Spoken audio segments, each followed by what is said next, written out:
Hello, എൻ്റെ പേര് doctor Pratap Kumar. ഞാൻ കൊച്ചി സൺറൈസ് ആശുപത്രിയിലെ ഷോൾഡർ ആൻഡ് എൽബോ സർജനാണ്. ഇത് 2020 വേൾഡ് കപ്പ് ടൈമാണ് ക്രിക്കറ്റിൻ്റെ. ഞാൻ ഭാരത 2020 വേൾഡ് കപ്പ് ക്രിക്കറ്റ് ടീമിന് എല്ലാ ഭാവുകങ്ങളും നേരുന്നു.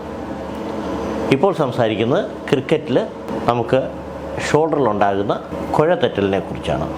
അതായത് ഷോൾഡർ ഡിസ്ലൊക്കേഷൻ. പലപ്പോഴും ക്യാച്ച് എടുക്കാൻ പോകുമ്പോൾ അല്ലെങ്കിൽ വീഴ്ച പറ്റുമ്പോൾ ഫീൽഡിൽ ഉണ്ടാകുന്ന ഒരു ഇഞ്ചറിയാണ് ഷോൾഡർ ഡിസ്ലൊക്കേഷൻ. അത് ഫീൽഡിൽ വെച്ച് തന്നെ ചില സമയങ്ങളിൽ നമുക്ക് തിരിച്ച് പിടിച്ച് ഇടാൻ വെക്കും. അല്ലാത്ത പക്ഷം നമുക്ക് ഹോസ്പിറ്റലിൽ പോയി മയക്കം കൊടുത്തിട്ട് തിരിച്ച് പിടിച്ച് ഇടേണ്ടി വരും, എന്നിട്ട് റെസ്റ്റ് എടുക്കേണ്ടി വരും.